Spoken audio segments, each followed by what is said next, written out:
नमस्कार दोस्तों, stock expensive की लर्निंग में हम बात कर रहे हैं गवर्नमेंट बेस्ड कंपनी की, जो कि जहाँ पे गवर्नमेंट या गवर्नमेंट की कंपनियां प्रमोटर के तौर पे काम करती है। तो उसकी कंपनी में एक कंपनी का नाम है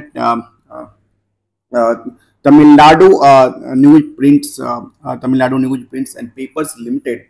इसकी क्योंकि आजकल देखने को मिले सभी के सभी स्टॉक्स जो कि गिरावट में थी, और इस स्टॉक में ऐसा नहीं था जो एक बड़ी गिरावट थी, क्योंकि ये इसमें ट्रेंडिंग है, इसका पिछले कुछ दिनों से ट्रेंडिंग है गिरावट की थी।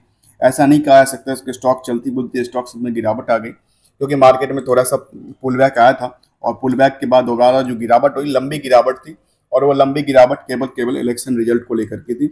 इसको चलते हैं, इससे पहले भी अच्छी खासी गिरावट इसमें हुई थी, इसमें इसको इलेक्शन का रिजल्ट का पार्ट नहीं था।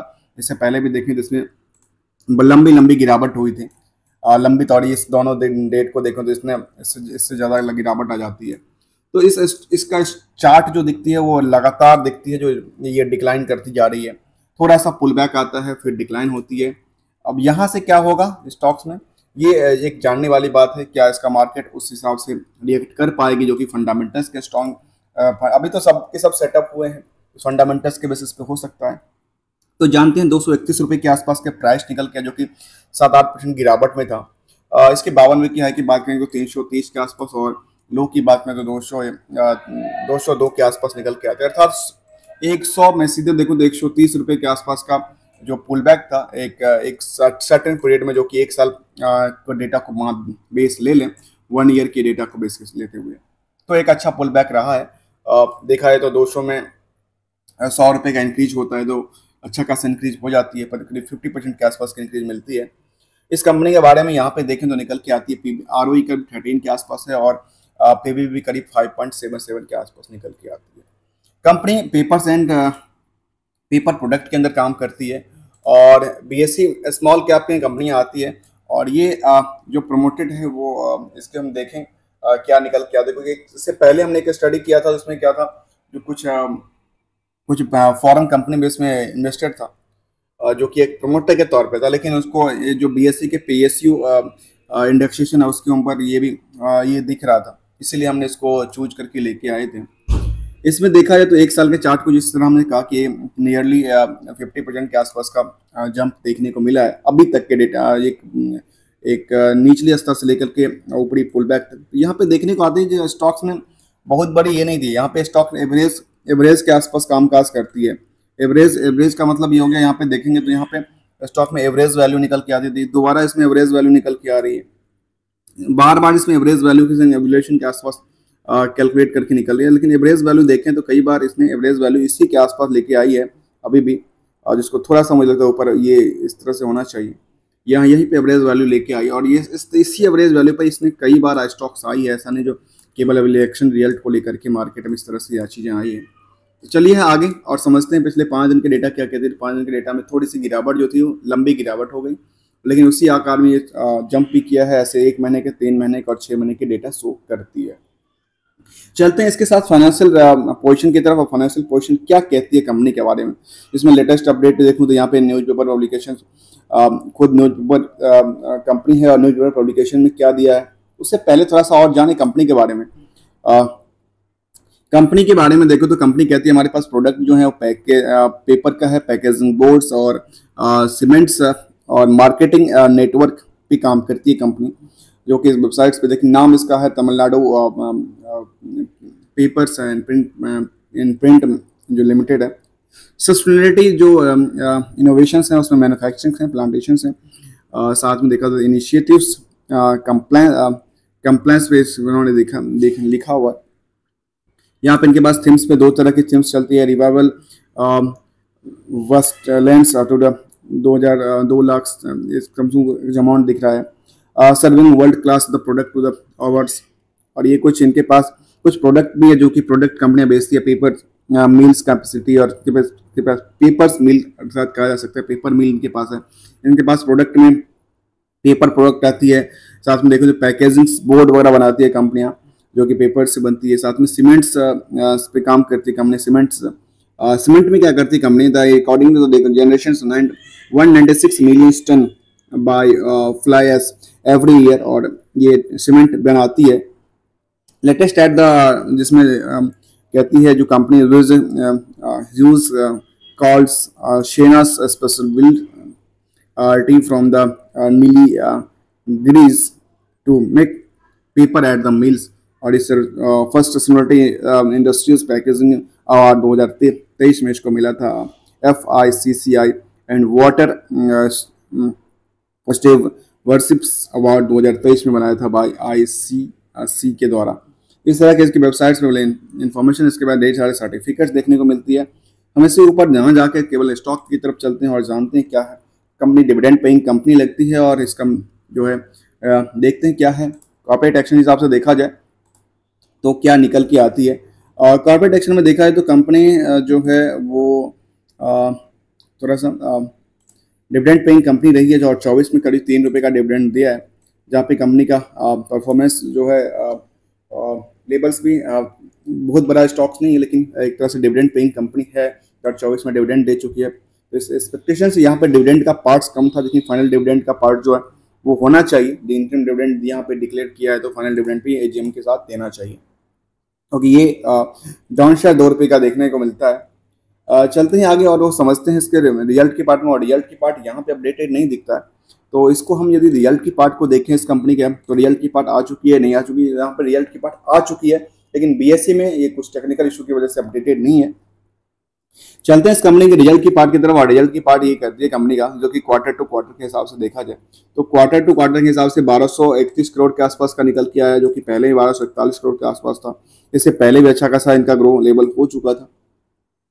इसके साथ साथ देखिए केवल ऑपरेटिंग प्रॉफिट की देखो तो 162 करोड़ के आसपास इस क्वार्टर में निकल के आया। इससे पहले भी इसके क्वार्टर में अच्छा खासा प्रॉफिट देखने को मिला था, अर्थात इसके जो कैपेसिटी है वो कैपेसिटी के हिसाब से थोड़ा सा यहाँ पे प्रॉफिट और सेल्स मार्केटिंग कम हो पाई है।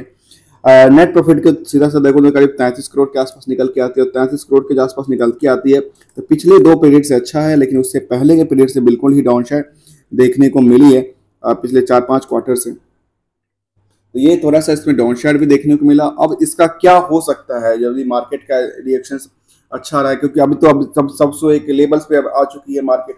अब कितना कौन परफॉर्मेंस करेगा ये देखने वाली बात होगी, और ये भी एक टाइम होगा जहां पे चूज किया जा सकता है जो कौन सा कितना परफॉर्मेंस कर सकती है स्टॉक्स। इसके प्रॉफिट एंड लॉस में देखें ईयर टू ईयर का देखूं तो करीब जो कि 4600 करोड़ के आसपास का निकल के आता है टर्न रेवेन्यू। इससे पहले भी करीब 5100 करोड़ के आसपास निकल के आता है। तो ये अभी इसको पूरे हिस्टोरिकल डेटा को देख के ये माना जा सकता है ये टॉप ऑफ द ईयर तो नहीं है, लेकिन पिछले साल इसका टॉप ऑफ द ईयर था। फिलहाल ये सेकेंड लेवल पे है जो कि टॉप ऑफ द ईयर। इससे पहले जो पिछले साल 2023 का डेटा था।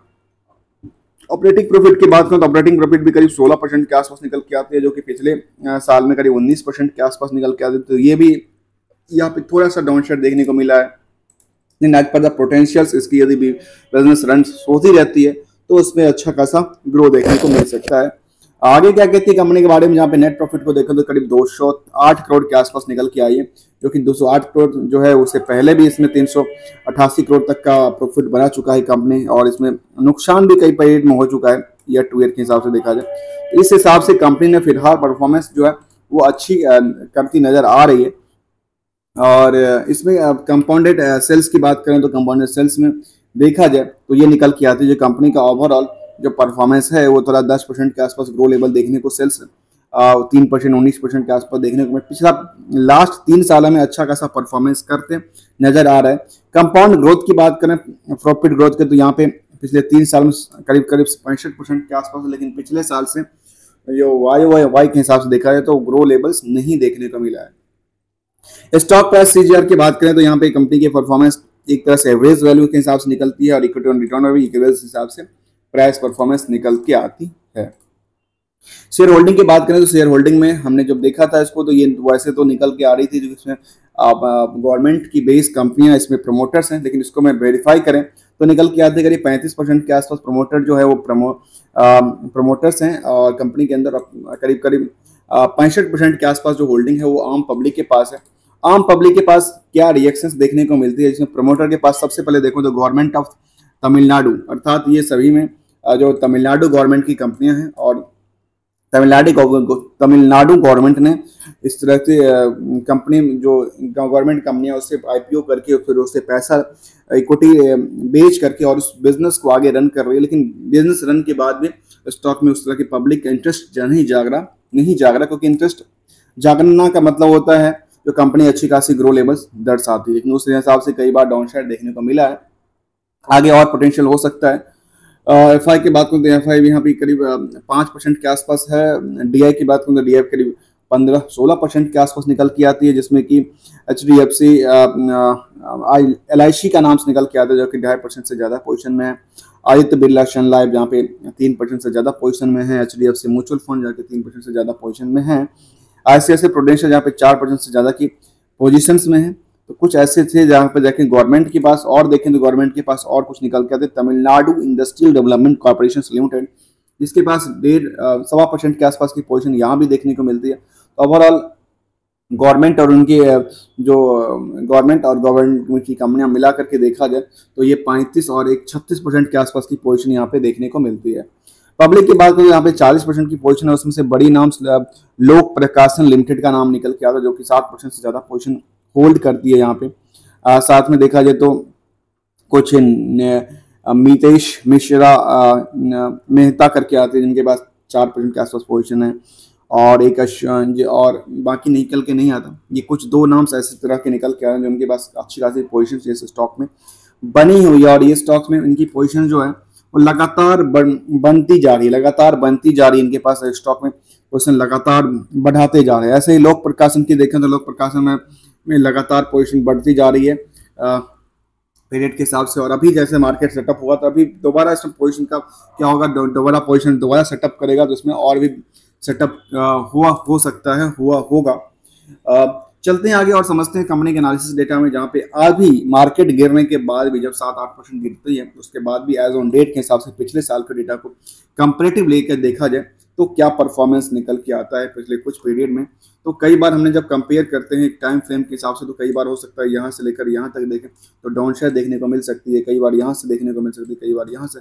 इस हिसाब से अभी एज ऑन डेट के हिसाब से देखें तो क्या परफॉर्मेंस लेवल है, यदि किसी टाइम पे किन्होंने लिया हो तो अभी तक के डेटा में देखने को मिलती है कि 10 सालों में करीब 57% के आसपास, 5 सालों में करीब 20% के आसपास, 3 सालों में करीब 54% के आसपास, और 2 सालों में 24% के आसपास, 1 सालों में कुछ भी नहीं, न्यूट्रल के आसपास कामकाज कर रही है। यहाँ से थोड़ा सा डाउन साइड जो था गिरावट देखने को मिली है, और ये गिरावट जो थी वो ऑलमोस्ट जो है 6 महीने से इस ट्रेंडिंग जो था इसका गिरावट वाली देखने को मिली है, क्योंकि स्टॉक को देखेंगे तो थोड़े सा पुल बैक आता है और पुल बैक के बाद दोबारा स्टॉक गिरती है। और ये गिरने का सिलसिला फिलहाल कब से चालू हुआ है, ये सिलसिला चालू हुआ है फरवरी के बाद। फरवरी में एक लंबी चौड़ी गिरावट हुई थी, लंबी चौड़ी गिरावट के बाद इसमें अभी एक लंबी गिरावट हुई, तो मतलब एवरेज के बाद एवरेज दोबारा इसने लिया है। और एवरेज प्राइस क्या निकल के आती है उसको देखें जरा, 1 महीने के चार्ट को ओनली लेके चलें तो 50 डे के एवरेज से देखें तो अभी इसका एवरेज 260 के आसपास निकल के आती थी, लेकिन उससे नीचे कारोबार कर रही है। 200 डे के नाप से देखें तो उससे भी नीचे, अर्थात 200 ये स्टॉक है फिलहाल 240 के आसपास यहाँ पे दिखती है, जो कि थोड़ा सा डाउन शॉट पुल बैक होने के बाद था। इसके एनालिसिस के पार्ट को देखो कंपनी के बारे में थोड़ा सा, जहाँ पे जो डेटा यहाँ पे अवेलेबल है उसके बेसिस पे कहती है stock is trading 0.77 times book value, क्योंकि बुक वैल्यू इसका देखो तो 302 के आसपास है और बुक वैल्यू से कम प्राइस पे स्टॉक्स ट्रेड हो रहा है, और डिविडेंड यील्ड भी देखने को मिलती है स्टॉक में। साथ में देखूँ तो कंपनी के बारे में कुछ और एनालिसिस में देखूँ तो क्या निकल के आती है, company has a low return on the equity और कंटिजेंट्स लायबिलिटी ऑफ द 480, मतलब 500 करोड़ के आसपास का कंटिजेंट्स लायबिलिटी यहाँ पे देखने को आती है। इसके पीआर कंपनी की बात करूँ तो यहाँ पे सेंचुरीज टेक्सटाइल, जेके पेपर्स, वेस्ट पोस्ट पेपर्स और कुछ बड़ी नाम्स हैं। हम धीरे धीरे सब पे स्टडी करते जाएंगे और आपके सामने रखने का प्रयास करेंगे। दोस्तों कोई भी इसमें रिकमेंडेशन या एडवाइस नहीं है किसी कंपनी के बाद स्टॉक के प्रति। आप खरीदो दो बेचो, जो कि completely learning purpose learning purpose लिए था और लाइव था। हमने कोई भी एडिटिंग्स नहीं किया है इसके ऊपर, कुछ भी इसमें कट कॉपी पेस्ट नहीं किया है, जो जैसा था वैसा ही हमने रखा है। तो वीडियो अच्छा लग रहा हो तो लाइक शेयर सब्सक्राइब करना ना भूलना। Thank you so much for joining hair.